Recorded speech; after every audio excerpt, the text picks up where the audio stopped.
Hey everyone, it's Ellis, and this is the patch 13.3 notes preview. I don't know if this is highlights or main channel, actually, but whatever. Passive movement speed, 8% to 10%. E on hit damage ratio, 0.2 to 0.25. E missing health active, 8 to 10 to 8 to 12. This is really big, obviously, for Nashers as first item. The E on hit damage is just going to be really good. You get an extra 5 damage on each auto attack, which is super big.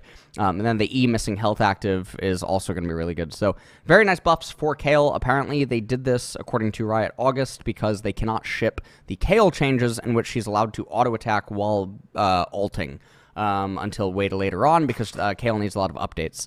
For that to happen. Lee Sin, Q bonus AD ratio, 1.0 to 1.2. E now a total AD ratio, same at level 1, better after, okay? E slow, 20 to 60% to 20 to 80%. Assassin, what is this? Oh, this is Shadow Cane, okay. Okay, E is now a total AD ratio, same at level 1, but it's better after, okay. So his E is now also total AD instead of bonus AD, and so I imagine that it scales a little bit harder, and the Q is getting 0.20. So it gives Lee Sin back a little bit of damage, but I don't think that that's really the reason that's preventing him from being picked. What will end up happening, though, is in a meta with Vi and Wukong and, like, all these champions, etc., Lee Sin getting more 1v1 combat power is naturally just going to eventually propel him back into the meta. Shadow Cane, Assassin passive extra damage 13 to 40% to 15 to 45%, so they nerfed this a really long time ago. Getting this kind of a buff back after the durability patch, Shadow Cane is still going to be missing lethal thresholds. This is a non-Rost Q buff, apparently, on his damage. 75 to 155 plus 65% bonus AD to 70 to 150, so it's missing 580 plus 80%, so it gets 15% bonus AD. Note, Rost has different damage scalings that is unchanged, okay. Trundle, Dance Emote now scales with MS. W cooldown 18 to 14 seconds to 16 to 12. Very, very negligible, but it is a placebo buff. But I do like the placebo buff because I think that Trundle is actually well slotted into the current meta right now with a lot of the champions that are existing. So I like that Riot, or at least reminding pro players that he exists. Leblanc, Magic per 5, 6 to 8. Mana region growth 0.8 to 1. Q mana 50 to 70 to just a flat 50. RCD 60 to 30 to 50 to 30. These are massive LeBlanc buffs. I don't think that it propels her back into the meta. I do think these are massive buffs, and now LeBlanc has a lot more poke inside a laning phase, so that's kind of nuts. Support tanks, I already have a highlight video on 13.3. Support item changes, I reacted to Freak's changes, so I'm not going to react to this again. Okay, Amumu, Q mana cost 40 to 60 to 45 to 65. So the mana cost is going to go up. The E damage 80 to 200 plus 50% AP to 65 to 205. So the E damage is lower early, but then goes up later. So I guess that it's a buff to jungle Amumu, but a nerf to support Amumu. And then the Q mana cost going up by a very negligible amount also doesn't really matter. These are jungle Amumu buffs, but support Nunu nerfs, okay. Costed an E cooldown refresh 1 second to 0.75 seconds. E damage 80 to 180 to 60 to 180. So if you are maxing it first, it's still going to be fine. R damage 80 to 110 to 7 to 110. These are fine. Costed is still going to be picked in the same exact spots that you would pick him right now, and he's not really going to be that different. Zaki, WAP ratio 4% per 100 to 3% per 100. E damage 60 plus 60 to 260 plus 90% AP to 60 to 240 plus 80%. That is a very big nerf. These are that's I mean, okay, so the two nerfs combined are actually really big. Yeah, okay, that probably hurts like lane Zac. I mean, jungle Zac is still for the most part going to be the same champion, but definitely lane Zac is going to be hurt by this a lot.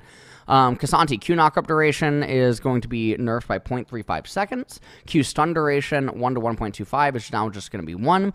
W min stun 0.35 to 0.75 to 0.3 to 0.5. R resist loss 65% bonus, 85% bonus. That's really crazy. These are definitely nerfs to K'Sante. I'm glad that they're going very light on the nerfs with him because I do not think that he is a champion that necessarily wins or like outright loses you the game. I think he's actually in a really healthy spot despite his pro play presence and the amount of riot spam that goes on when K'Sante ends up living in a situation that myself and Twitch chat and others end up thinking that he should not. System buffs, Overheal, 10 plus 9% max HP to 20 to 300 based on level. This is a buff after level 5. Well, I think it's actually even a buff in most cases, even at level 1, no? So 10 plus 9% max HP, like what is the max HP of an AD carry at level 1? Even if it's 600, that would only be 16, no? Like what? That'd still only be that would still only be 16. So even at level 1, it would end up being a buff. So that I mean, it's written a little bit weird there, right? I mean, I'm not sure what the HP, like an 80 carry would need to have 1,000 HP, no? Like level 1, for the old overheal to be better, I think. System nerfs. Treat gold, 30 silver, or early jungle ganks. Treat gold. 30 seconds to 20 seconds. XP from large monsters, 75 to 85. Okay, so they're buffing farming. Stealth ward trinket, 240 to 120 to 210 to 120. Okay, so they're making it so that you have more wards early game. Tower damage 162 to 344, 0 to 14 to 182 to 350. Wow, they're making tower diving a lot more painful.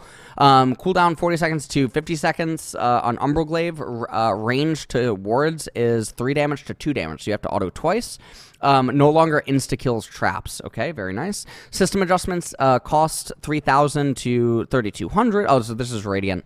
Cooldown 60 to 90. So we also reacted to the Radiant and the freak changes. Tenacity, most sources will now stack multiplicatively together. General nerf to tenacity stacking. So all in all, 13.3 doesn't actually do a whole lot. We have to wait for 13.1b to hit pro play in order to see the meta changes.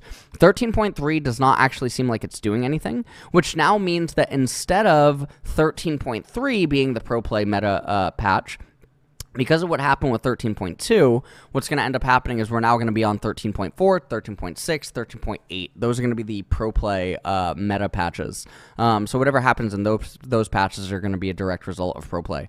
So with that being said, I don't really know what to think. I don't think that there's no meta shifting that happens here. From 13.3. The only meta shifting stuff that maybe happens, the only meta shifting stuff that maybe happens is Cassante. Maybe people overreact to it. LeBlanc maybe gets picked a little bit more, and then Kale and Lee Sin might be, people might remember them. Lee Sin is definitely a champion that could probably start coming back, but I think that's it. Okay, so that's it for 13.3.